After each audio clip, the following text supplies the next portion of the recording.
Beralih ke informasi lainnya, saudara, kebakaran hebat kembali terjadi di Jeneponto. Satu unit rumah panggung ludes terbakar. Kebakaran ini terjadi di Desa 7, Kecamatan Bangkala Barat, Kabupaten Jeneponto, Sulawesi Selatan. Bangunan rumah yang terbuat dari kayu membuat api dengan cepat menjalar hingga menghanguskan seisi rumah. Kobaran api baru bisa dipadamkan setelah pemadam kebakaran berjibaku memadamkan api. Dugaan sementara, kebakaran diduga akibat korsleting listrik. Kebakaran ini tak hanya menghanguskan rumah, tapi juga 2 buah sepeda motor. Sementara, tetangga korban kebakaran meninggal dunia usai alami serangan jantung melihat kebakaran terjadi.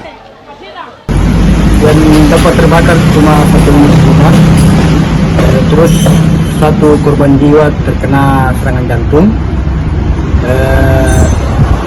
2 unit sepeda motor.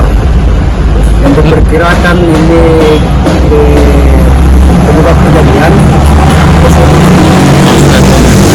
itu telepon masuk sekitar pukul 13.50, terus tiba di lokasi pukul 14.15.